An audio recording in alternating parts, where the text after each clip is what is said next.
Dear students, so far we have been discussing about the evolution of Earth's atmosphere. We started from the beginning, that is the time when the Earth formed or the planetary system or the solar system came into existence. Then we looked at different cycles or different steps in which the primordial atmosphere transformed into giving a secondary atmosphere, and we were looking at the processes in which the secondary atmosphere was transforming to give you the present day chemical composition of the atmosphere. So, just to have a recap, so we were discussing something about the Earth's second atmosphere, where still there was no hint of any oxygen, there was no hint of any direct oxygen in the system, and it means that there was no ozone. That means the Earth was continuously receiving large amounts of ultraviolet radiation from the sun. That is, ultraviolet radiation flooded the Earth's surface. So, there was no mechanism to prevent the ultraviolet radiation from reaching the surface of the Earth, and with a huge influx of water vapor, the cooling of the planet or clouds on Earth's surface formed. They have resulted from the huge influx of water vapor. And at that time, it was assumed that nearly 3 or 3.5 billion years ago, the sun was weaker. It was not as bright as it is today. It was weaker by nearly 30% than what is today.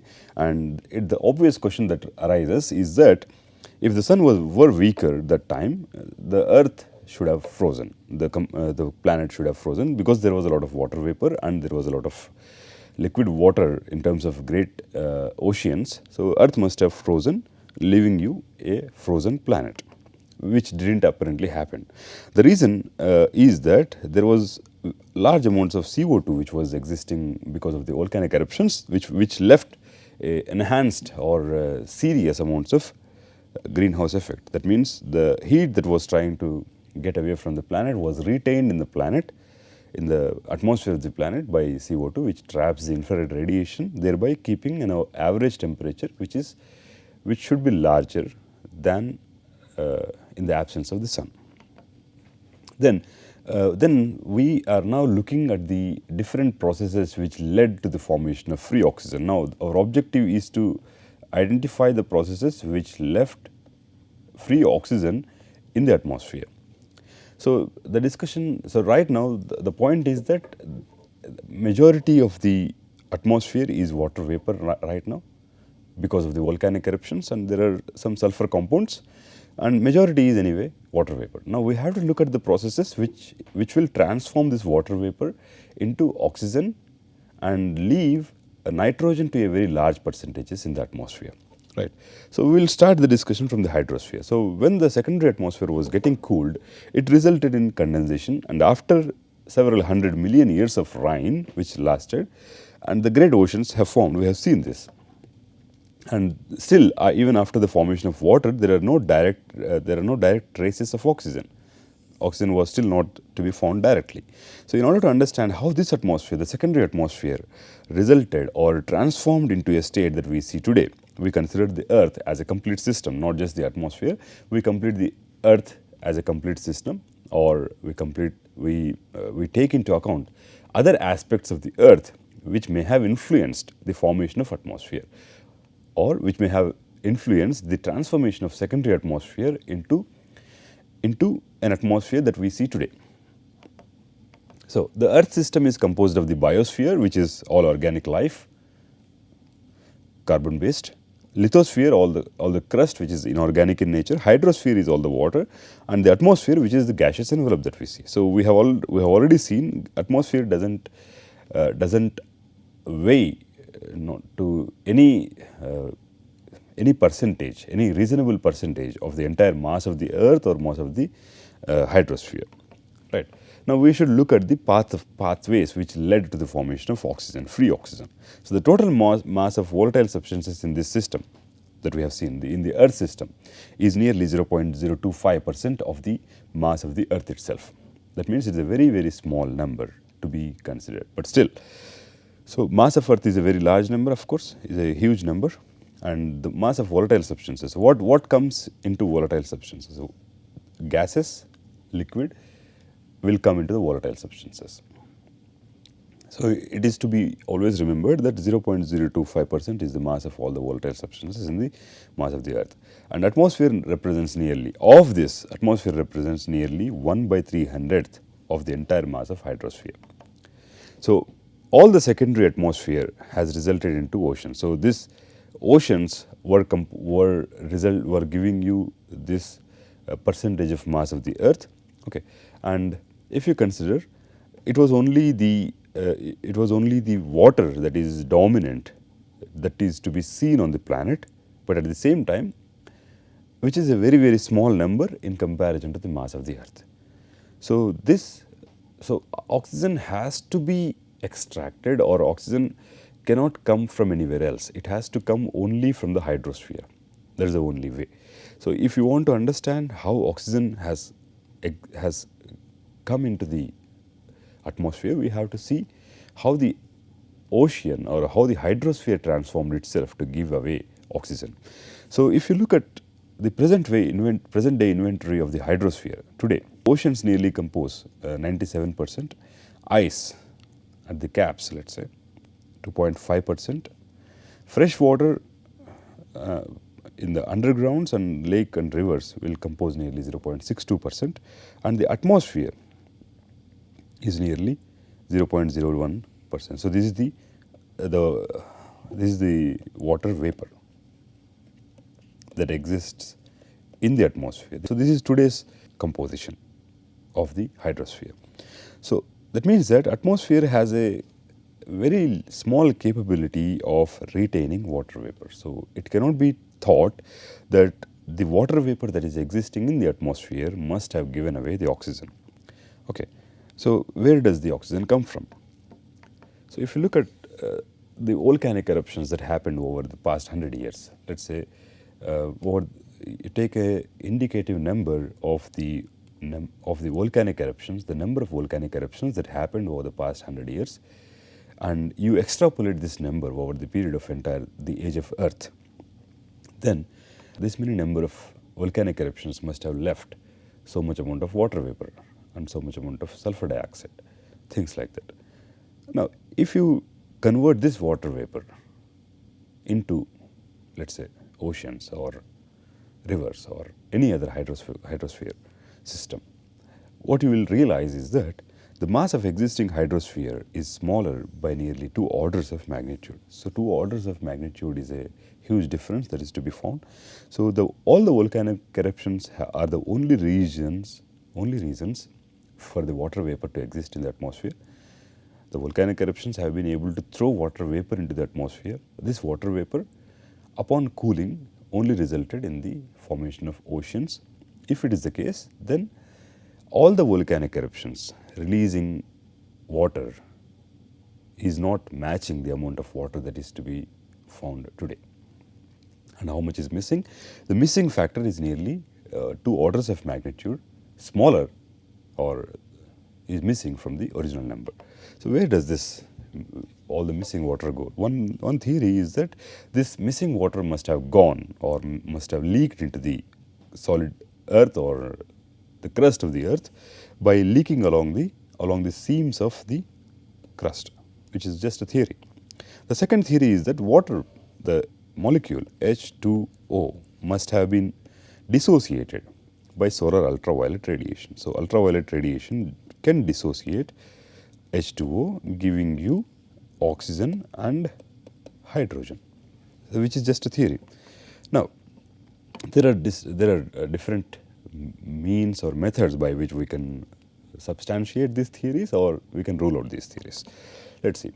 Now, just for an example, if so far all the processes we have discussed are for the Earth, of course, and we realize that these processes are more or less true, and there is nothing which is specific for the Earth in these theories.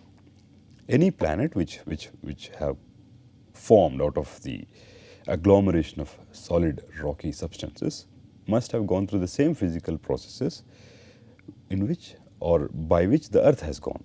Right. So there is no distinction. I mean, if you bring in Mars or Venus, they must have also gone through the same physical processes.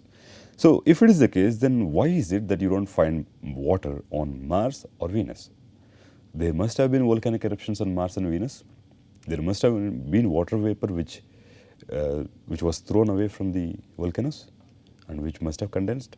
So why is it that the neighboring rocky planets don't have water? So one idea is that Mars is far away from the sun, so it receives less amount of solar radiation, and obviously it's very cold.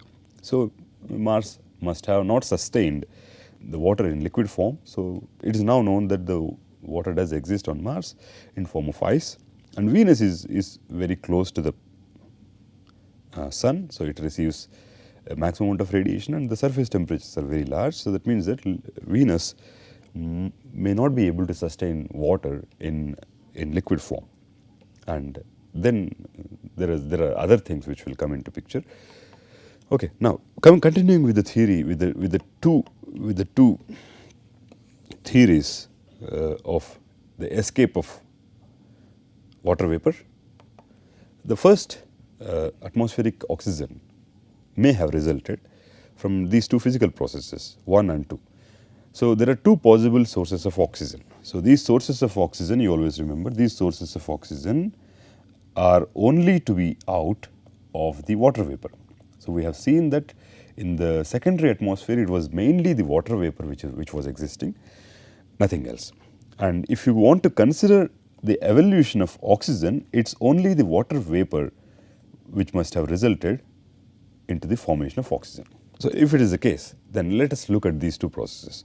So the first process is the photodissociation of water. So water vapor or water molecule getting acted by an ultraviolet photon dissociates to form hydrogen and oxygen. This is one method in which oxygen was released. Now you see free oxygen being released out of a chemical reaction. Okay. Then the second process could have been photosynthesis reaction, in which H2O combines with a carbon dioxide molecule, leaving you an organic compound plus oxygen. Okay. Now it's obvious that these two processes are just two theories, nothing else. So one theory was based on the idea that photodissociation of water molecule is the main source by which oxygen was brought into the atmosphere. And another theory was based on the idea that photodissociation was the process by which oxygen was brought into the atmosphere. Now these two theories, of course, may not be true completely, and they may be true in different times. They may have been true in different instances of the history of Earth. Okay, let's see. I mean, let's see how these two theories are meaningful. So the reaction rate of, let's say, if you consider the photodissociation reaction, so the reaction 1 is the photodissociation,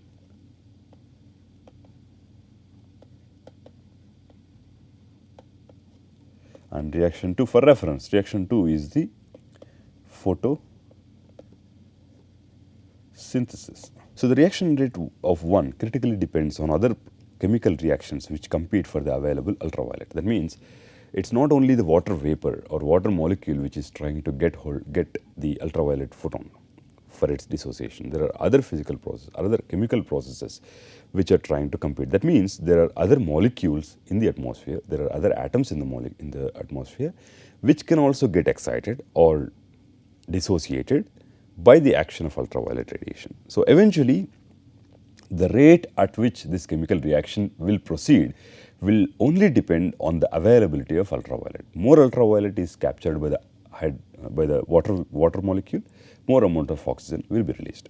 Now the second thing is that in this reaction there is hydrogen which is released in this reaction.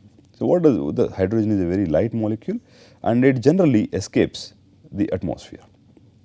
It reaches the topmost parts of the atmosphere and it generally escapes. Now, so that means that it is leaving the system, and oxygen is being heavier will be in the system.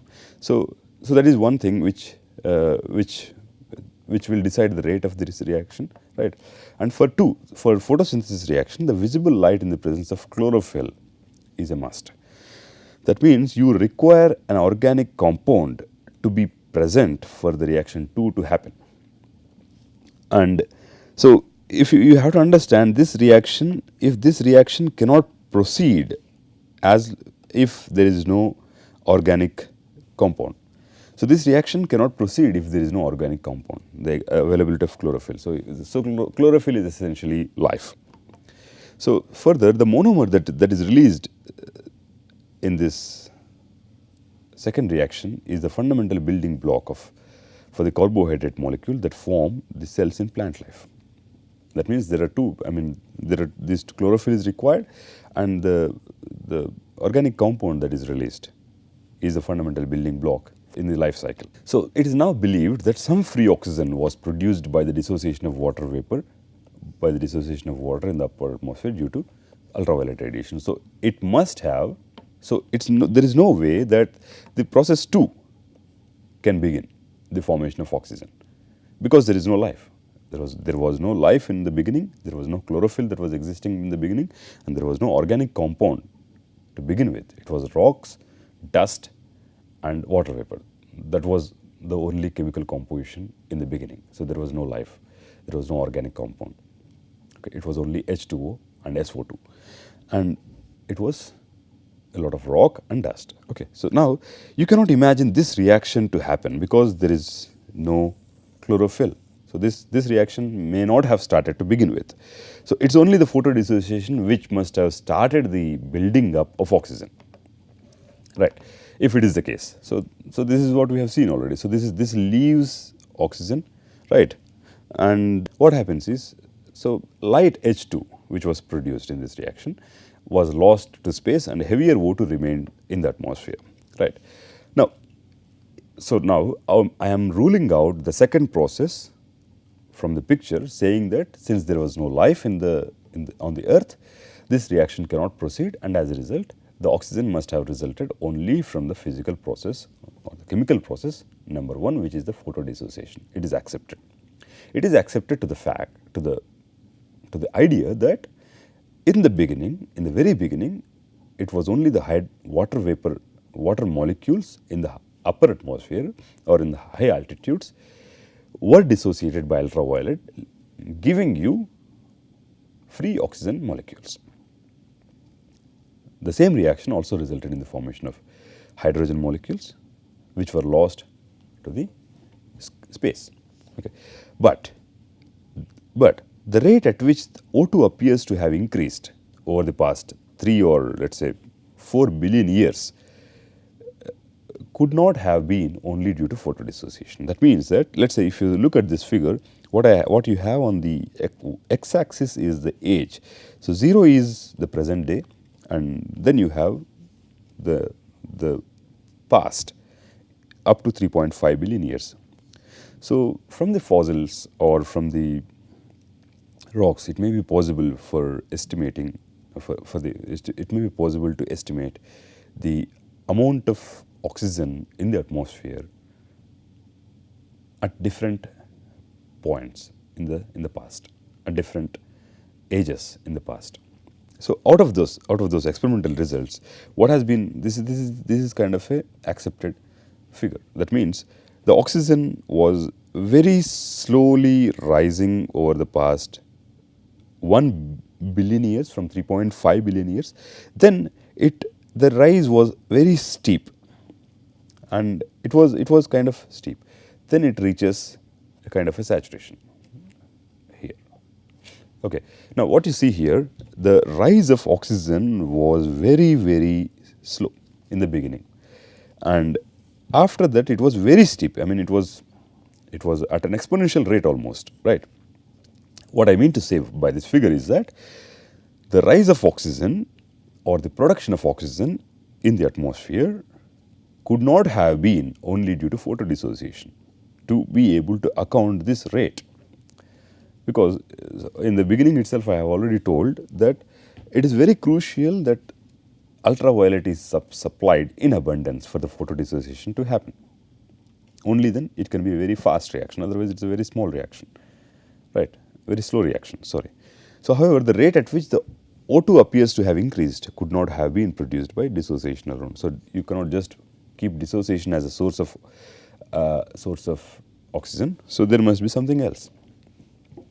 So it is now believed that photosynthesis is likely responsible for the rapid production of oxygen. That means this increase, let's say, this increase must have been due to the photodissociation, not must have been due to photosynthesis, not due to photodissociation. So photosynthesis requires chlorophyll and it requires light. You see, light.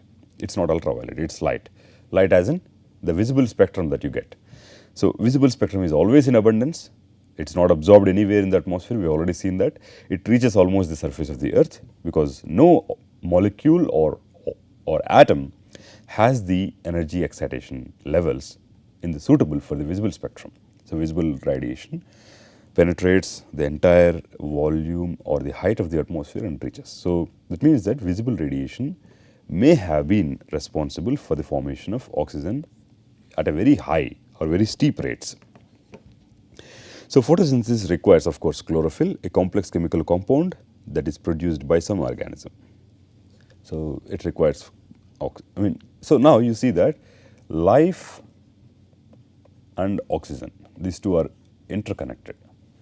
Now you have the beginning of the oxygen was formed. There was some oxygen which was formed over let's say 1 billion years.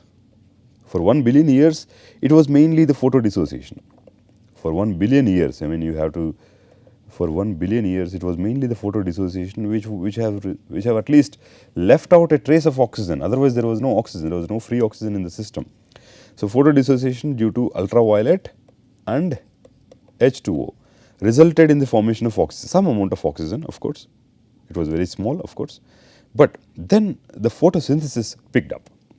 It picked up to such an extent that the rate was very, very high. It picked up such an extent that the rate was almost exponentially increasing. So what can we conclude?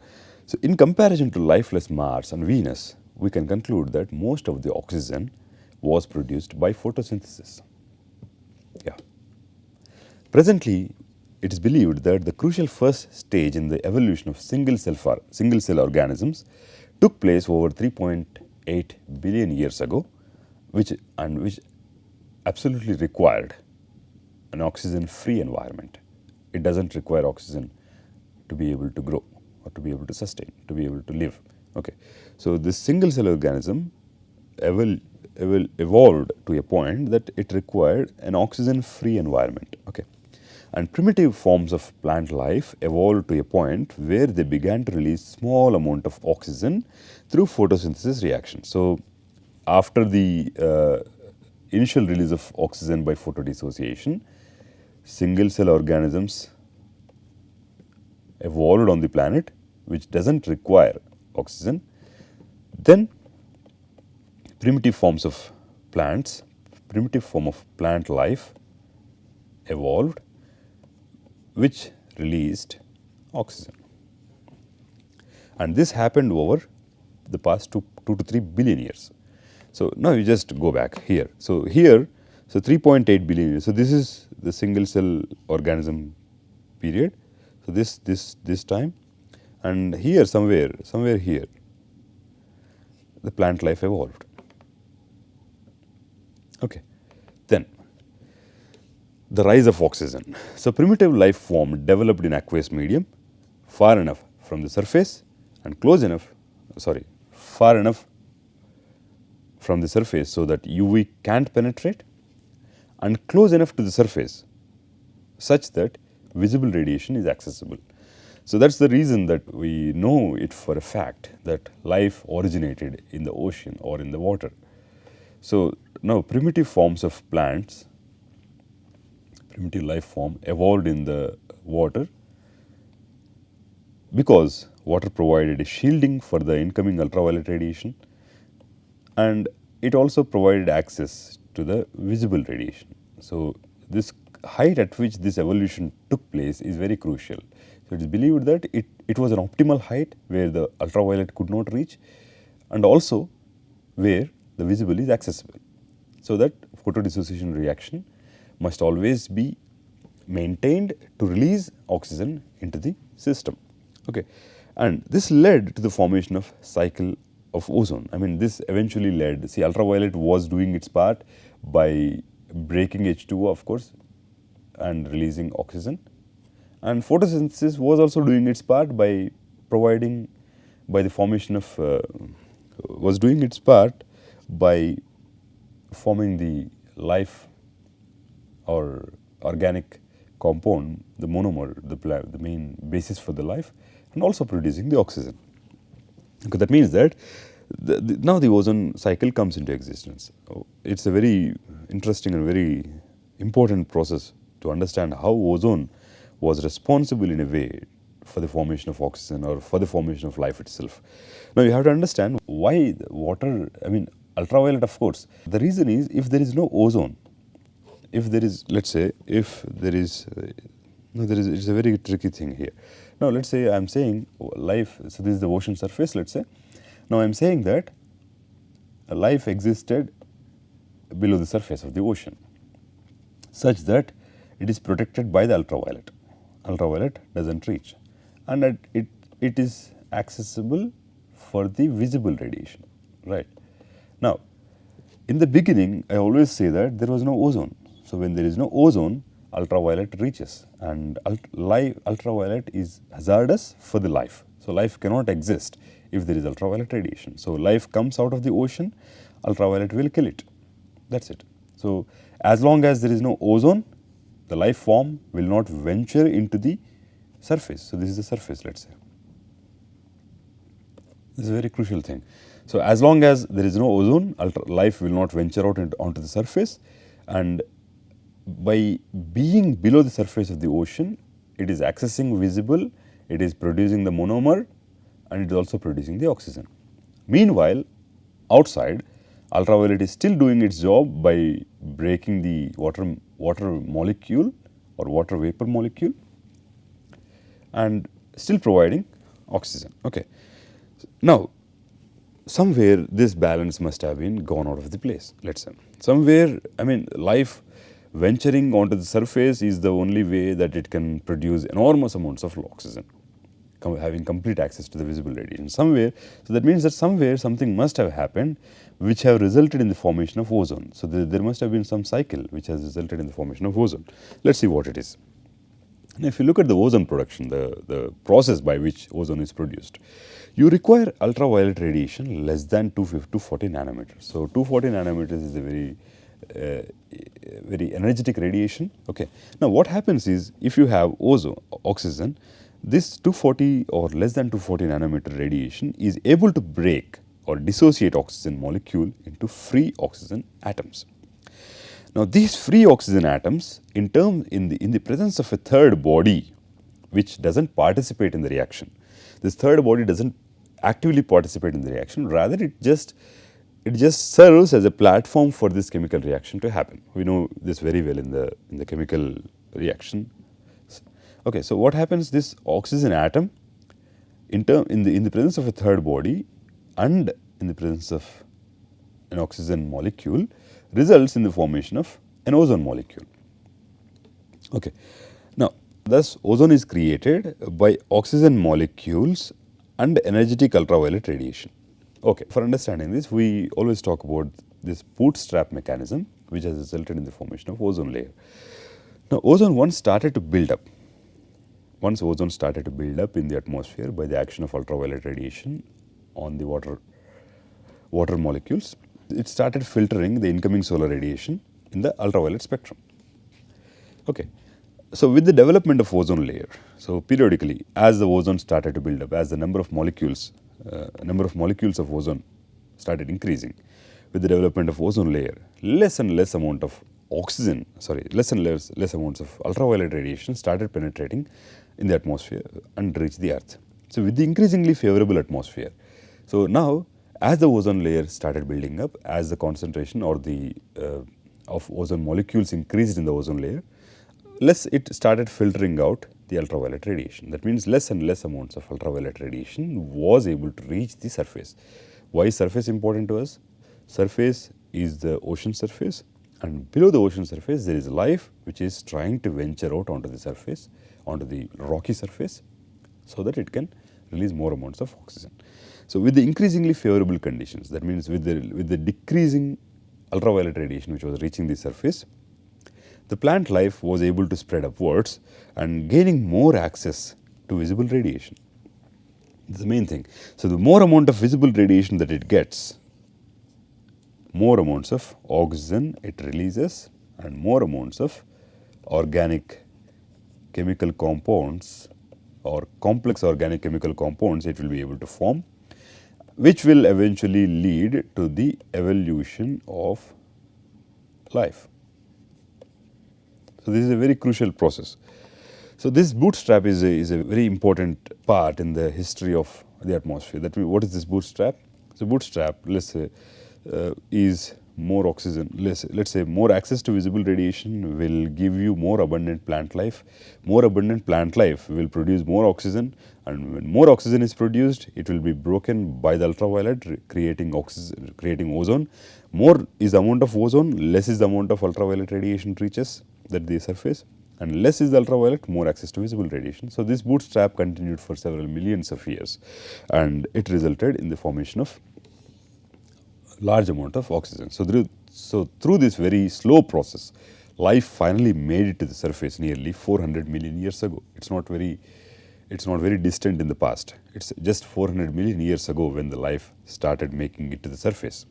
And so, this is the entire process. How long did it take? So, from 3 million years ago to nearly 3.8 billion years ago, it started the dissociation and the photosynthesis, and they lasted for almost 3.7 billion years, and it's only in the last 400 million years this life ventured onto the surface. Now, just to recap, from the secondary atmosphere, it's mainly the water vapor, CO2 and N2 a very small percentages, and other chemical compounds, other molecules, but there was no still oxygen. So, this is the secondary atmosphere, and from here at least we now understand how oxygen has resulted. Now, we should understand this this large amount of water vapor has resulted in the formation of oxygen. That is what we know now. This resulted in the formation of oxygen, right. And now we have to understand where did all this CO2 go, right, and nitrogen, which was a very few percentage, very small percentage in the secondary atmosphere, has increased to nearly 78% of the atmosphere. Now, so now we understand how the water vapor gave away oxygen, right, through this discussion. Now, we will try to see where did all this CO2 go and how to come nitrogen, which was a very small chemical constituent in the secondary atmosphere, became the most dominant constituent in the present day atmosphere. So, the third atmosphere, then we talk about the third atmosphere. So, while the O2 was increasing by the photosynthesis and photodissociation reaction, CO2 decreased due to several reasons. I mean, there are several theories which were proposed to understand the loss of CO2 in the atmosphere. So, one is photosynthesis. CO2 is used to produce the organic matter, right. In the photosynthesis reaction, CO2 is consumed, and so some of which is lost to the system, and so it eventually drops to the bottom of the ocean and it gets buried, right. Chemical weathering must have removed the CO2, and most of the carbon is contained in shales and fossils. So, CO2 must have been lost in this form. The chemical weathering is the monomer interacting with the O2, giving you H2O plus CO2. So, it eventually leads to the formation of carbonates. So, at first, in the beginning it happened without life, but the process was sped up tremendously by the evolution of life, by the living organisms. The many marine organisms would incorporate carbonate into their shells, which would fall into the ocean's bottom when they die. And thus they remove a large amounts of carbon dioxide from the atmosphere into the ocean. So, they eventually deposit it at the bottom of the ocean. So, bottom line is that CO2 was being removed from the system effectively. And sulfur compounds, which are also the basic chemical compounds which were released during the volcanic eruptions, were taken out of the atmosphere as acid rains and were deposited on the ground as sulfates. The nitrogen gas increased slowly but progressively since it was relatively inert. So, nitrogen it's not, no theory will tell you that nitrogen increased. Nitrogen was there. I mean, it was eventually, it's a conserved quantity. It was present in the very small proportion in comparison to water vapor and CO2. Water vapor gave away the oxygen, hydrogen was lost mainly, and nitrogen, which was there by small numbers that time, remained as it is. It didn't participate in the chemical reactions, and as a result, it progressively, it relatively, I mean, its number is increased, appears to have been increased when you change the reference with which you see. Okay. And the current composition of the atmosphere was established approximately a billion years ago. So, this, so 4.5 or 4.5 billion years ago does not really matter. So, what matters to us is 78% oxygen, 78% nitrogen and 21% oxygen were established nearly 1 billion years ago. So, one thing what we can say is that the evolution of atmosphere and the evolution of life on the earth went hand in hand. So, these two processes are dependent on each other. So, one created the other and the other created, helped creating the first one. So, both of them were parallel with each other. So, this is where I stop today. So, now we have seen how the atmosphere has formed out of the volcanic eruptions. So, right. Now, in the tomorrow's lecture, we will try to understand the atmosphere of the earth, the few basic details about the atmosphere of the earth, and how the atmosphere of the earth compares itself to the atmosphere of other planets in our solar system. Okay, thank you.